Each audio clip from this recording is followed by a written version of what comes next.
Imaginez-vous entrer dans votre église un matin de dimanche, contempler les vitraux et apercevoir Jésus avec une peau de couleur, des cheveux crépus et des traits qui diffèrent de ce qu'on nous a appris. Cela changerait-il votre vision de lui? Cela transformerait-il la manière dont le monde se perçoit? Ce qui est troublant, c'est que des preuves indiquent que cela pourrait être vrai, alors que pendant des siècles, la vérité a été occultée. Pourquoi l'apparence de Jésus a-t-elle de l'importance? Après tout, son message n'est-il pas plus essentiel que son apparence physique? Mais, et si son apparence avait servi d'instrument d'oppression et d'effacement de communautés entières? Et si l'image d'un Jésus blanc n'était pas simplement un choix artistique innocent, mais un acte délibéré de contrôle? En cherchant à répondre à cette question, vous découvrez une histoire captivante qui commence avec la Bible et s'étend sur des siècles de colonisation, d'art et de lutte de pouvoir. Aujourd'hui, nous explorons les passages bibliques les plus troublants et les réalités choquantes qu'ils révèlent sur l'identité de Jésus. L'image de Jésus que reconnaissent la plupart des gens aujourd'hui,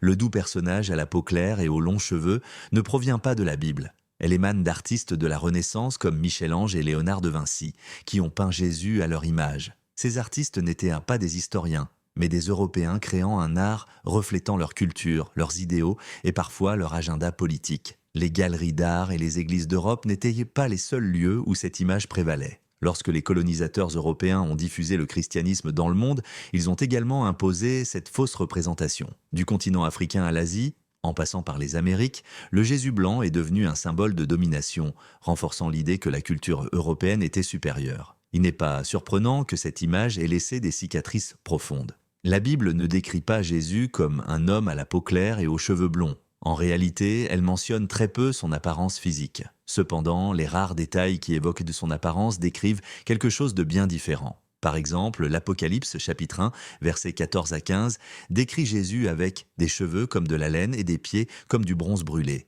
La laine épaisse et texturée, le bronze sombre et riche. Ces caractéristiques ne sont généralement pas associées à un homme d'origine européenne. De plus, Ésaïe 53, verset 2, prophétise que le Messie n'aurait ni beauté ni majesté pour attirer notre attention. En d'autres termes, Jésus ressemblait probablement à un homme ordinaire de son époque, un juif du Moyen-Orient vivant en Palestine au 1er siècle. En combinant cela avec des preuves historiques, une image frappante se dessine.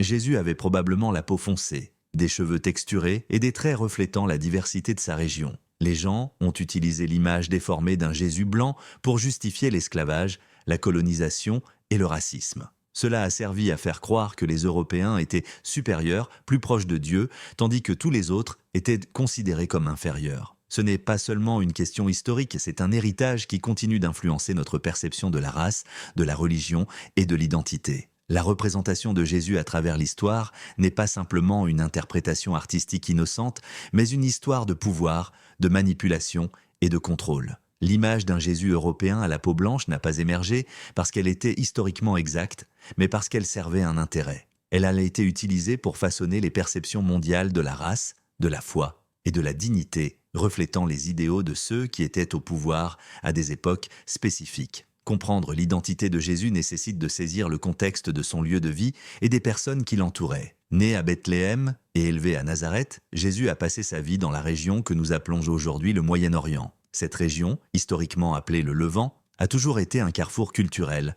à l'intersection de l'Afrique, de l'Asie et de l'Europe.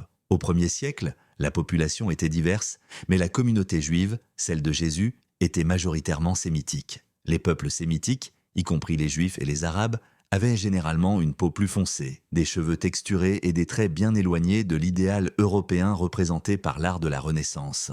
Imaginez-vous entrer dans votre église un matin de dimanche, contempler les vitraux et apercevoir Jésus avec une peau de couleur, des cheveux crépus et des traits qui diffèrent de ce qu'on nous a appris. Cela changerait-il votre vision de lui? Cela transformerait-il la manière dont le monde se perçoit? Ce qui est troublant, c'est que des preuves indiquent que cela pourrait être vrai, alors que pendant des siècles, la vérité a été occultée. Pourquoi l'apparence de Jésus a-t-elle de l'importance? Après tout, son message n'est-il pas plus essentiel que son apparence physique? Mais, et si son apparence avait servi d'instrument d'oppression et d'effacement de communautés entières? Et si l'image d'un Jésus blanc n'était pas simplement un choix artistique innocent, mais un acte délibéré de contrôle? En cherchant à répondre à cette question, vous découvrez une histoire captivante qui commence avec la Bible et s'étend sur des siècles de colonisation, d'art et de lutte de pouvoir. Aujourd'hui, nous explorons les passages bibliques les plus troublants et les réalités choquantes qu'ils révèlent sur l'identité de Jésus. L'image de Jésus que reconnaissent la plupart des gens aujourd'hui,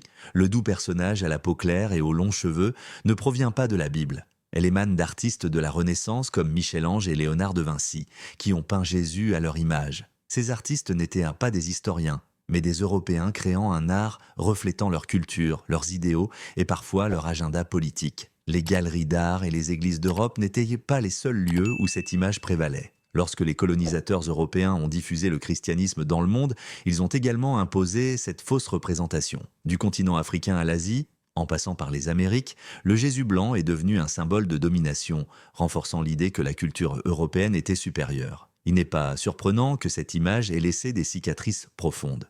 La Bible ne décrit pas Jésus comme un homme à la peau claire et aux cheveux blonds. En réalité, elle mentionne très peu son apparence physique. Cependant, les rares détails qui évoquent de son apparence décrivent quelque chose de bien différent. Par exemple, l'Apocalypse, chapitre 1, versets 14 à 15, décrit Jésus avec des cheveux comme de la laine et des pieds comme du bronze brûlé. La laine épaisse et texturée, le bronze sombre et riche. Ces caractéristiques ne sont généralement pas associées à un homme d'origine européenne. De plus, Ésaïe 53, verset 2, prophétise que le Messie n'aurait ni beauté ni majesté pour attirer notre attention. En d'autres termes, Jésus ressemblait probablement à un homme ordinaire de son époque, un juif du Moyen-Orient vivant en Palestine au 1er siècle. En combinant cela avec des preuves historiques, une image frappante se dessine.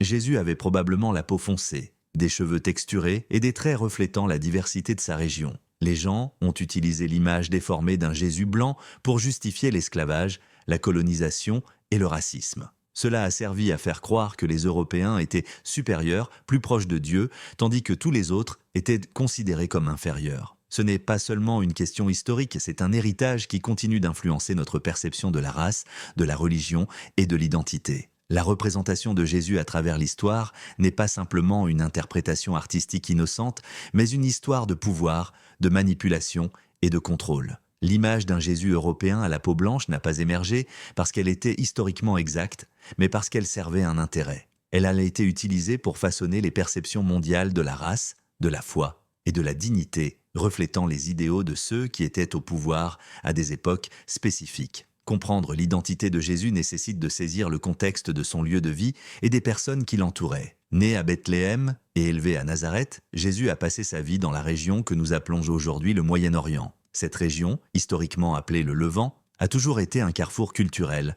à l'intersection de l'Afrique, de l'Asie et de l'Europe. Au 1er siècle, la population était diverse, mais la communauté juive, celle de Jésus, était majoritairement sémitique. Les peuples sémitiques, y compris les Juifs et les Arabes, avaient généralement une peau plus foncée, des cheveux texturés et des traits bien éloignés de l'idéal européen de la famille de Jésus en Égypte pour échapper à la colère du roi Hérode est particulièrement révélatrice. L'Égypte, en Afrique du Nord, était un refuge évident. Mais réfléchissez-y. Pour se fondre dans la population et ne pas être repéré, il devait partager des traits physiques avec les Égyptiens locaux, qui avaient de la peau plus foncée. Ce détail a des implications considérables sur l'origine ethnique de Jésus et sur la perception de sa famille par ceux qui les entouraient. Le rôle de l'Afrique dans l'histoire de Jésus est souvent sous-estimé. Simon de Cyrène, l'homme qui a aidé à porter la croix, venait d'une ville de l'actuelle Libye, au cœur de l'Afrique du Nord. Bien que la Bible ne décrive pas Simon, son origine géographique suggère fortement qu'il était un Africain à la peau foncée.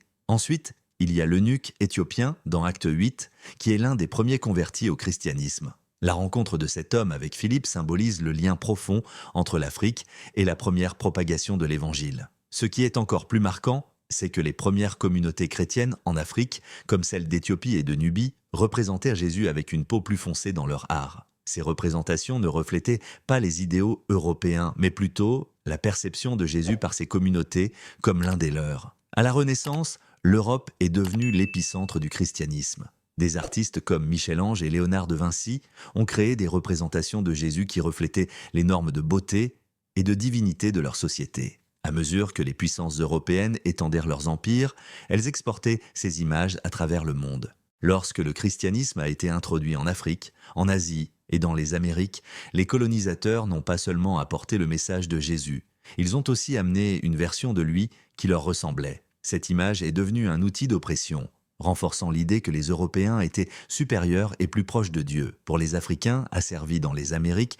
le Jésus blanc était un rappel constant de leur servitude, utilisé pour justifier des systèmes d'exploitation et de contrôle. Effacer la véritable identité de Jésus ne concernait pas seulement la religion, mais aussi la manière dont les gens se percevaient. En présentant un sauveur blanc, les colonisateurs ont imposé une hiérarchie raciale qui perdure aujourd'hui, créant un sentiment d'infériorité au sein des communautés non européennes. Découvrir la vérité sur l'identité de Jésus ne se limite pas à l'exactitude historique. C'est aussi un acte de récupération d'une histoire volée. Pour les personnes d'ascendance africaine et d'autres groupes marginalisés, voir Jésus comme un homme à la peau foncée et aux cheveux texturés est un puissant acte de représentation. Cela les relie à une foi qui a souvent été utilisée comme une arme contre eux, rétablissant ainsi leur dignité et leur sentiment d'appartenance.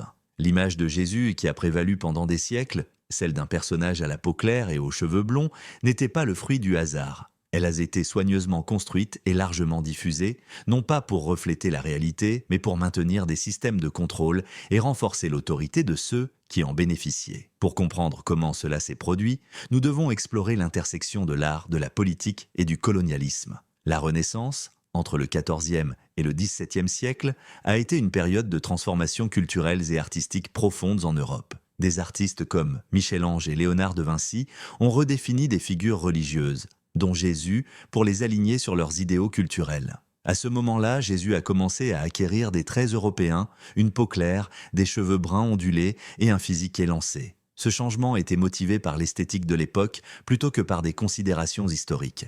Les artistes de la Renaissance célébraient la forme humaine, utilisant souvent des modèles locaux pour représenter des figures divines. Pour eux, la divinité devait refléter leurs normes de beauté, de pouvoir et de civilisation. Le Jugement dernier de Michel-Ange et la fresque de Léonard de Vinci sont d'excellents exemples de cette représentation eurocentrique, présentant un Jésus qui ne ressemblait en rien à un juif du Moyen-Orient du 1er siècle. Bien que ces œuvres aient été célébrées comme des chefs-d'œuvre, elles ont aussi établi un dangereux précédent. La représentation visuelle de Jésus a commencé à refléter les valeurs de ceux qui ont créé l'art et non la réalité historique de l'homme lui-même. Cette distorsion ne s'est pas limitée à l'art. À l'époque de l'exploration et de la colonisation, entre le XVe et le XIXe siècle, les puissances européennes ont étendu leur influence à l'échelle mondiale. Avec leurs armées et leurs missionnaires, elles ont introduit leur interprétation du christianisme et de Jésus à la peau blanche. En Afrique, en Amérique et en Asie, les colonisateurs ont imposé leurs croyances religieuses aux populations locales,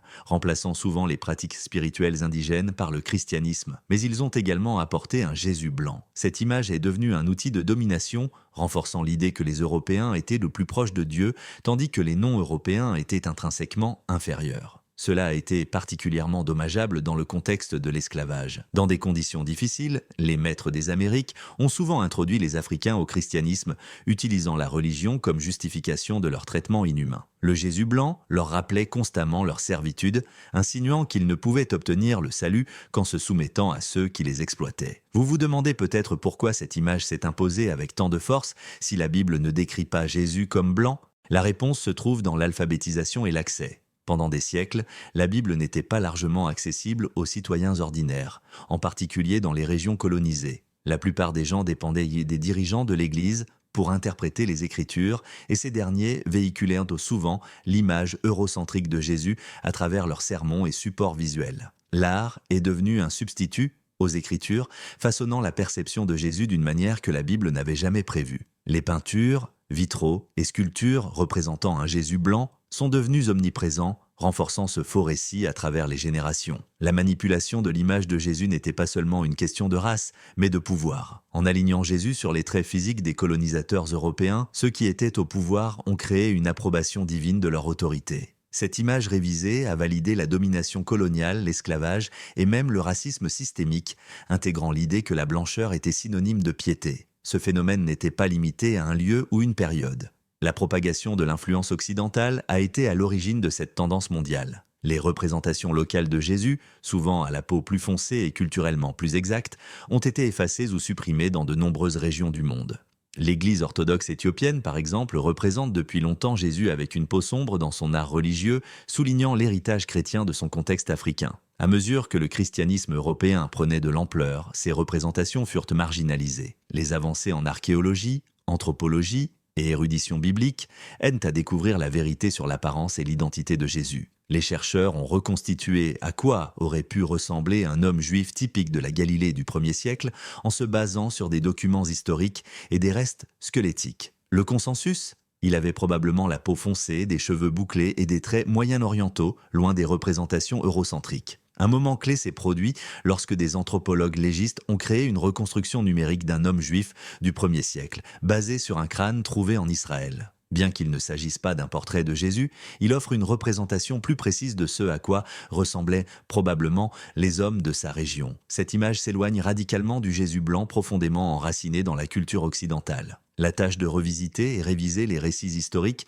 ne se limite pas à remettre les pendules à l'heure, mais à réparer le mal causé par ces faux récits. Le blanchiment de Jésus a contribué aux hiérarchies raciales, à l'effacement culturel et à la marginalisation de communautés entières. En récupérant la vérité sur l'identité de Jésus, nous ouvrons la voie à une compréhension plus inclusive de la foi, qui reflète la diversité de ses disciples et l'universalité de son message. Cela ne concerne pas seulement la religion, mais aussi la représentation. Comprendre Jésus tel qu'il était réellement, un homme d'origine moyenne-orientale, renforce ceux qui sont marginalisés dans le récit dominant. Ils remettent en question les stéréotypes de longue date et nous incitent à voir la divinité chez chacun, quelle que soit sa race ou son origine ethnique. L'image blanchie de Jésus a servi d'outil d'oppression pendant des siècles, notamment durant l'esclavage et le colonialisme.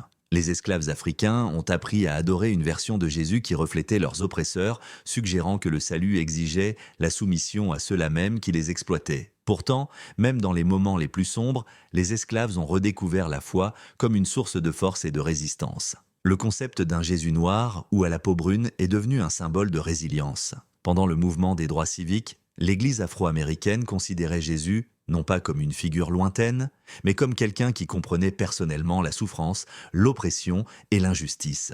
Le récit a évolué de la soumission à l'autonomisation. Jésus n'était pas seulement un sauveur, il était un libérateur aux côtés des opprimés. Cette réinvention de Jésus comme quelqu'un qui reflète l'identité des communautés marginalisées a permis à de nombreuses personnes de retrouver leur libre arbitre spirituel. Au lieu d'être un instrument de contrôle, la foi est devenue une lueur d'espoir, une source de dignité et un cri de ralliement pour la justice. Au XXe siècle, des théologiens comme James Cone ont été à l'avant-garde de mouvements tels que la théologie de la libération noire, soulignant que le message de Jésus était destiné aux opprimés. Cone a soutenu que nous devons voir Jésus comme une figure de libération, un sauveur qui se tient aux côtés des pauvres, des opprimés et de ceux en marge de la société. Cette théologie a été transformative, inversant le discours selon lequel le christianisme était une religion de contrôle et le repositionnant comme un mouvement pour la justice et l'égalité. Dans la théologie de la libération noire, l'image d'un Jésus noir est devenue un puissant symbole de résistance. Elle a transmis le message à ceux qui se trouvent en marge. Vos luttes ont de l'importance et Dieu est à vos côtés. Les communautés afro-américaines n'étaient pas les seules à vivre ce mouvement. Partout en Amérique latine, la théologie de la libération a pris racine dans les années 70, particulièrement dans les régions pauvres et opprimées. Les prêtres et théologiens ont commencé à prêcher que la vie et les enseignements de Jésus n'appartenaient pas à une seule race, culture ou région. Cela appartient à tout le monde. La représentation est cruciale car elle façonne la perception de soi des individus. Lorsque les communautés de couleur voient un Jésus qui leur ressemble, cela affirme leurs valeurs et leur humanité. Elles remettent en question les récits néfastes qui les présentent comme inférieurs. Cela rappelle que Dieu les a créés à son image et que leur histoire, leur culture et leur identité ont souvent été utilisées pour marginaliser, diviser et éloigner les personnes de couleur de la divinité. Récupérer la vérité restaure la foi perdue qui célèbre la beauté, la diversité et l'humanité de tous. Voir Jésus comme un homme du Moyen-Orient à la peau foncée et aux traits reflétant la diversité de sa région envoie un message fort. Dieu n'est pas limité par des constructions raciales ou culturelles, Dieu appartient à tout le monde et tout le monde appartient à Dieu. Lorsque vous cliquez sur le bouton « Super merci » dès maintenant, votre soutien contribue grandement à alimenter notre mission, à construire une communauté plus forte et à toucher les cœurs du monde entier avec ce récit transformateur. La vie de Jésus n'était pas seulement une question d'amour, mais aussi d'action. Il s'est opposé à l'oppression, défié les puissants et soutenu les opprimés. Cette vérité exige que nous fassions de même. Reconnaître que Jésus ressemblait à ceux qu'il a servis et qu'il est un libérateur n'est pas qu'une réinterprétation, c'est un héritage, c'est un rappel que la foi peut être un puissant outil de résistance et d'espoir. Dans Apocalypse 1,14-15, Jésus est décrit comme ayant des cheveux comme de la laine et des pieds comme du bronze brûlé. Ces descriptions évoquent une texture épaisse, une couleur sombre et riche. Ésaïe 53, 2, quant à lui, souligne que le Messie n'aurait ni beauté ni majesté particulière pour attirer l'attention, renforçant l'idée qu'il ressemblait à un homme ordinaire de son époque, un juif du Moyen-Orient au 1er siècle. Historiquement et archéologiquement, Jésus était probablement un homme à la peau foncée, avec des traits sémitiques et des cheveux texturés. Pourtant, cette vérité a été effacée au fil des siècles pour servir des agendas politiques, culturels et spirituels. L'image d'un Jésus blanc a été utilisée pour justifier l'esclavage, la colonisation et même les hiérarchies raciales. Mais pourquoi est-il si important de rétablir cette vérité aujourd'hui? Parce que comprendre Jésus tel qu'il était nous permet de voir la foi sous un angle inclusif et authentique. Cela réaffirme que la diversité est un don de Dieu et non un obstacle à sa grâce. Pour les Africains asservis, le Jésus blanc imposé par leurs oppresseurs était un rappel constant de leur asservissement. Pourtant, au cœur de cette oppression, ils ont trouvé dans la foi une force de résilience. Avec le temps, l'idée d'un Jésus noir ou à la peau foncée est devenue un symbole de libération et d'identité, en particulier pendant le mouvement des droits civiques. Aujourd'hui, revisiter ces représentations est un acte de réparation spirituelle et historique. Jésus n'appartient pas à une culture, une race ou une époque spécifique. Il est universel, incarnant la souffrance, l'amour et la rédemption pour tous. En voyant Jésus tel qu'il était vraiment, un homme de son époque, un juif du Moyen-Orient avec des racines possiblement africaines, nous brisons les chaînes des fausses perceptions. Cela rappelle que Dieu n'est pas limité par nos constructions humaines. Il est pour tous et nous sommes tous créés à son image. Si ce message vous interpelle, partagez-le autour de vous, abonnez-vous à Clic et Pris et n'hésitez pas à soutenir